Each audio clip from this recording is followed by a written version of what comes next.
Bachelor of hotel management లో university first rank, second rank, third rank. Sun International, Visakhapatnam, Hyderabad.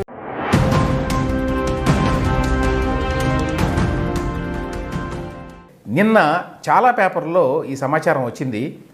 మొదటిగా నేను ఇదంతా కూడా ఉద్దేశపూర్వకంగా సోషల్ మీడియాలో ఈ రకమైన ప్రచారం చేస్తున్నారు అనుకొని దాని గురించి నేను పట్టించుకోలేదు యాక్చువల్గా. తర్వాత చూస్తే హైదరాబాద్ ఆంధ్రజ్యోతి ఎడిషన్లో కూడా వచ్చింది, డెక్కన్ క్రానికల్లో కూడా వచ్చింది.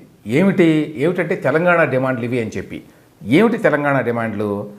సరే, ఏపీలో కలిపినటువంటి 7 మండలాలని తిరిగి ఇవ్వాలి అనేది బీఆర్ఎస్ వాళ్ళు లేవనెత్తుతున్నారు కాబట్టి బహుశా ఊరికే అది ఉండాలి కాబట్టి అది కూడా పెడతారని అందరికీ తెలుసు. దాంతోపాటుగా ఏపీలో 1000 కిలోమీటర్ల మేర తీర ప్రాంతం ఉంది, సముద్రం, అందులో వాటా కావాలి తెలంగాణకి అని ఒక ఎజెండాలో ఒక ఐటము అని, అలాగే టీటీడీలో కూడా తెలంగాణకి వాటా కావాలి, ఎందుకంటే మరి తిరుమల వెంకటేశ్వర స్వామి తెలుగు ప్రజలందరికీ ఆరాధ్య దైవం కాబట్టి తెలంగాణ ప్రజలు కూడా అక్కడికి వెళ్తారు కాబట్టి వాళ్ళకు కూడా వాటా కావాలి.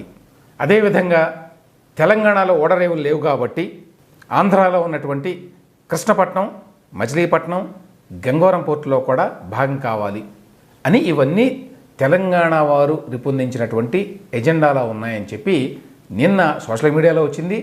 ఆ తర్వాత ఆశ్చర్యకరంగా హైదరాబాద్ ఆంధ్రజ్యోతి ఎడిషన్లో, అలాగే డెక్కన్ క్రానికల్లో, మరికొన్ని పేపర్లో కూడా వచ్చింది. కట్ చేస్తే నిన్న జరిగిన సమావేశంలో యాక్చువల్గా ఇవి ఏవి కూడా చర్చకు రాలేదు. ఎందుకంటే ఏపీ రీఆర్గనైజేషన్ యాక్ట్లో ఇవేవీ లేవు. తర్వాత ఇవి విన్న వాళ్ళకి ఎవరికైనా కూడా చాలా ఆశ్చర్యకరంగా ఉంటుంది. తెలంగాణకు సముద్రం లేదు కాబట్టి సముద్రంలో వాటా కావాలి, పోర్టుల్లో వాటా కావాలి, తీర ప్రాంతంలో వాటా కావాలి. ఆంధ్రాకి బొగ్గు గనులు లేవు కాబట్టి సింగరేణి గనుల్లో సగం కావాలి. ఆంధ్రాకి పెద్ద మహానగరం లేదు కాబట్టి హైదరాబాదులో సగం కావాలి. ఆంధ్రాలో ఐటీ పరిశ్రమ లేదు కాబట్టి హైదరాబాద్లో ఉన్న ఐటీ పరిశ్రమల నుంచి వచ్చేటువంటి ఆదాయంలో సగం కావాలి అని అడిగితే ఎంత విచిత్రంగా ఉంటుందో అంతే విచిత్రంగా ఉన్నాయి ఇవన్నీ కూడా. మరి ఇవన్నీ ఎవరు చేశారు ఏమిటి? ఇవన్నీ బీఆర్ఎస్ పార్టీ లాంటి వాళ్ళు చేసిన డిమాండ్లాగా అనిపిస్తాయి. కానీ ఇవన్నీ కూడా రేవంత్ రెడ్డి ప్రభుత్వం రేపు ఎజెండాలో పెట్టబోతోంది అని వచ్చినాయి నిన్న. ఎందుకు ఈ విధంగా వచ్చినాయి? రేవంత్ రెడ్డి ప్రభుత్వంలో ఉన్నటువంటి అధికారులు లేక వాళ్ళ యొక్క పొలిటికల్ బాసెస్ ఉద్దేశపూర్వకంగా లీక్ చేశారా వీటిని? ఎందుకు చేశారు ఆ విధంగా లీకు? ఎందుకు అయి ఉండొచ్చు? నా అంచనా ప్రకారం ఏంటంటే ఆల్రెడీ బీఆర్ఎస్ వాళ్ళు రకరకాల కంటెన్షియస్ ఇష్యూస్ని తీసుకొచ్చి ఏదో గొడవ పెట్టాలి అని చెప్పి ట్రై చేస్తున్నారు.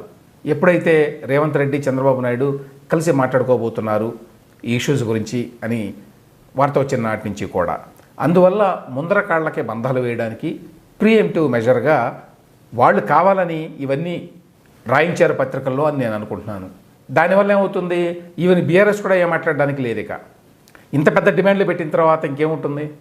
తీర ప్రాంతంలో 1000 కిలోమీటర్లు ఉంటే అందులో వాటా కావాలి, టీటీడీలో వాటా కావాలి, పోర్టుల్లో వాటా కావాలి అని అంటే ఇక కొత్తగా అడగడానికి ఏమి ఉండదు. ఆ రకంగా ఉద్దేశపూర్వకంగానే వీటిని పత్రికల్లో ప్లాంట్ చేయించారని చెప్పి నేను అనుకుంటున్నాను. ఎందుకంటే ఇవి ఏవి కూడా నిన్న రేవంత్ రెడ్డి, చంద్రబాబు నాయుడు గారుల మధ్య చర్చల్లో రాలేదు, వచ్చే అవకాశం కూడా లేదు. ఇవి ఎంత హాస్యాస్పదమో ప్రత్యేకంగా చెప్పనక్కర్లేదు ఇటువంటి డిమాండ్లు.